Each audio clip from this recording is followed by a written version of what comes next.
What you're about to hear happened 3 weeks ago. A wedding that was supposed to unite two families, instead destroy them forever. And the worst part, nobody saw it coming. Sarah and Michael, high school sweethearts, together for 8 years. Everyone said they were perfect. Everyone was wrong. Because on what should have been the happiest day of their lives, someone stood up during the ceremony and said the 3 words that changed everything. I object. And what happened next? Nobody could have predicted. Let me take you back to where this all started. Sarah Martinez met Michael Chun in sophomore year. She was the new girl from Texas. He was the quiet kid who sat in the back of chemistry class. And honestly, it was like something out of a movie. Michael finally got the courage to ask her to prom after 6 months of his friends pushing him. Sarah said yes before he even finished the question. From that moment on, they were inseparable. And I mean inseparable. They went to the same college, got an apartment together junior year. Everyone in their friend group basically assumed they'd get married someday. And then it happened. December 2022. Michael took Sarah to the same spot where they had their first kiss. He got down on one knee, and she said yes. Their families were thrilled. Well, most of them were. See, Michael's mom, Patricia, had opinions. Strong opinions. About everything. The wedding date. The venue. The dress. Even the flowers. But the biggest issue, she didn't think Sarah was good enough for her son. She never said it out loud, but everyone felt it. Patricia wanted Michael to marry Emma. Emma was the daughter of her best friend. Emma was a lawyer. Emma came from money. Emma was also Michael's ex-girlfriend from college. Yeah, you see where this is going. But here's what nobody knew. Emma never stopped loving Michael. And Patricia never stopped hoping they'd get back together. So when the wedding invitation went out, Emma got one too. Because according to Patricia, it would be rude not to invite her. That decision, it was the first domino to fall. 1 week before the wedding, Sarah was drowning. The flower delivery got messed up. 3 bridesmaids had dress issues. Her dad called saying he might not make it because of work. And then the text message. It came from an unknown number. Just 4 words.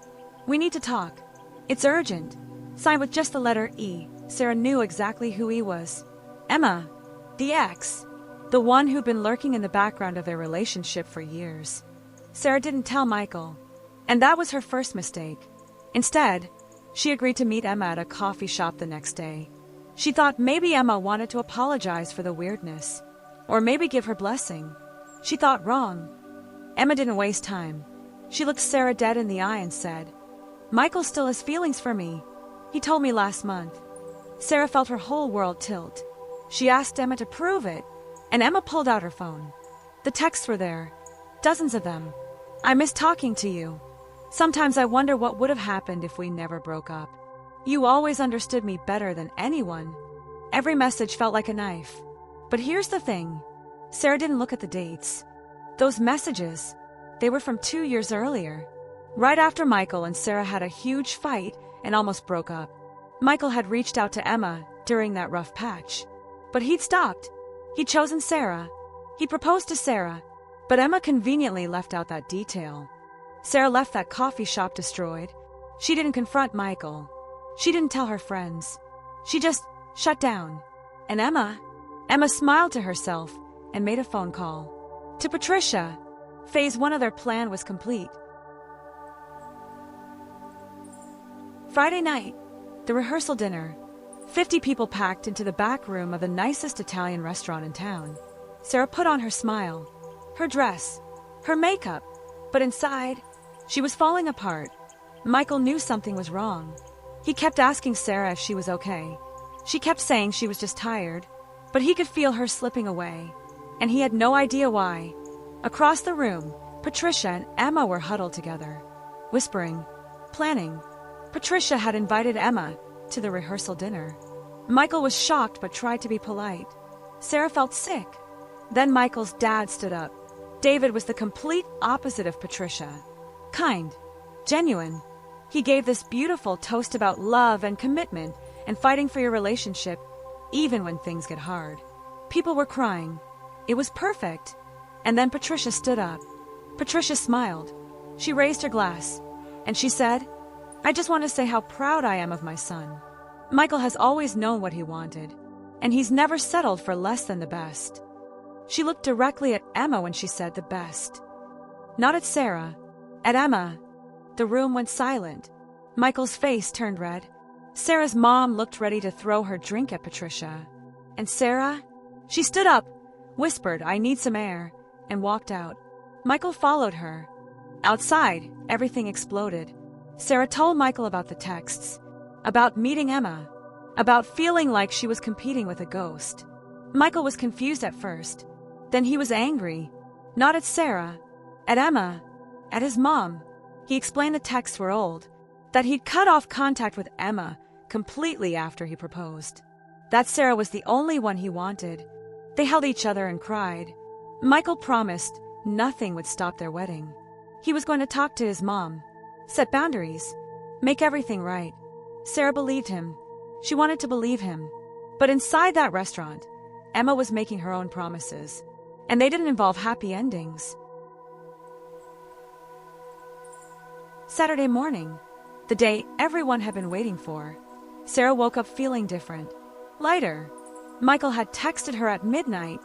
They weren't supposed to talk on the wedding day, but he broke the rule. 3 words: "I choose you."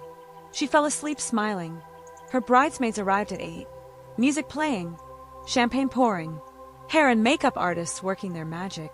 For a few hours, Sarah forgot about Emma, about Patricia, about the drama. She was just a bride getting ready to marry the love of her life. Then her sister Jessica pulled her aside. "Don't freak out," she said, which of course made Sarah immediately freak out. Jessica showed her Instagram. Emma had posted a photo from the rehearsal dinner. Her and Michael, from years ago. But she'd posted it that morning with the caption, "Some things are meant to be. Hashtag fate, hashtag never give you up, hashtag Trilloville always finds away." Sarah felt her chest tighten. Jessica wanted to call Michael. Sarah said no. She wasn't going to let Emma ruin this day. She was going to walk down that aisle, marry her person, and deal with Emma later. But Emma wasn't done yet. Meanwhile, Michael was across town losing his mind. His mom had called him 4 times. He ignored every call.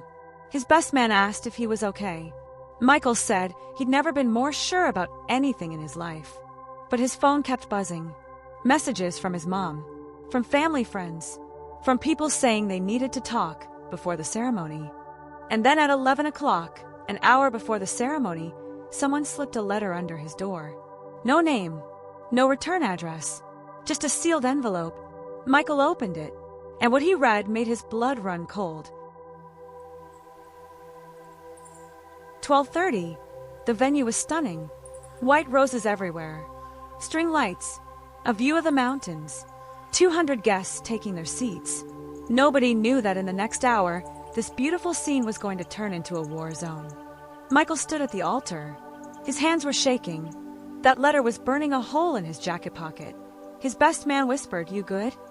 Michael nodded, but he wasn't good. He was about to make a decision that would change everything. Emma sat 3 rows back, right side. She wore white, not full white, but close enough to make people whisper. She'd done her makeup perfectly, hair in loose curls. She looked like she was ready for her close-up, because in her mind, this was her moment. In the bridal suite, Sarah's dad walked in and stopped breathing. His little girl in a wedding dress. He started crying immediately. Sarah laughed and cried with him. He told her she looked just like her mom did on their wedding day. That Michael was the luckiest man alive, that he was so proud of her. It was perfect. For about 30 more seconds, the wedding coordinator burst through the door. "We have a situation," she said. Sarah's heart dropped. The coordinator explained that someone had called in a bomb threat. Not a real one. The police had already checked and cleared it, but enough to delay things 30 minutes. Sarah knew immediately who'd done it. Emma. Sarah wanted to march out there and confront Emma herself. Her bridesmaids physically held her back. Jessica called Michael. He didn't answer. Nobody knew he was outside the venue having a breakdown. That letter had contained one sentence. She's not who you think she is. Ask her about James. 1:15. The music started. Sarah appeared at the end of the aisle. Michael looked up and forgot how to breathe. She was ethereal, glowing. Every doubt from that letter disappeared. This was his person, his forever. Nothing else mattered. Patricia was crying, real tears. Even she couldn't deny how beautiful this moment was. For a second, she felt guilty about everything. About Emma, about the plan, about trying to sabotage her own son's happiness. But then she looked at Emma, and Emma mouthed 2 words. Trust me. The officiant began. Love, commitment, partnership. Michael squeezed Sarah's hands. She squeezed back. They were really doing this. And then came the words everyone knows. If anyone has any reason why these two should not be married, speak now or forever hold your peace. Emma stood up. The rustling of fabric echoed like thunder. 200 heads turned. Sarah felt her soul leave her body. Michael's eyes went wide, and Emma said, loud enough for everyone to hear, I object, and I have proof that Sarah has been lying to everyone. The venue erupted. Gasps, whispers. Someone's aunt fainted. Sarah's mom stood up yelling. Michael's dad looked ready to commit murder. The officiant didn't know what to do. This wasn't in any wedding manual. Emma walked toward the altar like she was on a runway. She held up a manila folder. Sarah, she said sweetly, why don't you tell Michael about James? About the text from 6 months ago? About the weekend in Chicago you said was for work? The blood drained from Sarah's face. Not because it was true, but because she knew exactly what this was about. Sarah did something nobody expected. She took the microphone. You want to talk about James, she said. Her voice shook but held strong. Fine. Let's talk about him. James is my brother. My half-brother that I just found out about 6 months ago after my dad admitted to an affair from 20 years ago. Emma's confident smile cracked. Sarah kept going. The weekend in Chicago. I went to meet him, to get to know the brother I never knew I had. The texts, they're about our family, our shared trauma. And yes, I kept it private because it was painful and personal and none of your business. The folder dropped from Emma's hands. Michael pulled Sarah into his arms. Why didn't you tell me? He whispered. I was ashamed, she said. My family's not perfect. I thought you might see me differently. Michael pulled back, looked in her eyes, and said loud enough for everyone to hear. Sarah Martinez, you are the strongest, most beautiful person I know. And I'm not letting you go. Ever. They kissed.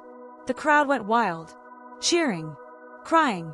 Sarah's mom hugged Michael's dad. And Emma, she ran out crying with Patricia chasing after her. The officiant, completely frazzled, said, well, I now pronounce you husband and wife. The reception was legendary. Best party anyone had ever been to. Michael and Sarah, they're still married, stronger than ever. They cut Patricia out of their lives for a while, but eventually, she apologized. Really apologized. Emma, she moved to another state. And Sarah's brother James, he was at their 1-year anniversary party. Sometimes the worst moments lead to the best outcomes. Because that disaster of a wedding, it forced everything into the light. No more secrets. No more games. Just 2 people who chose each other despite the chaos. And honestly, that's what marriage is really about. If you made it this far, drop a comment telling me the craziest wedding story you've ever heard. And subscribe because trust me, I've got more stories that'll blow your mind. See you in the next one.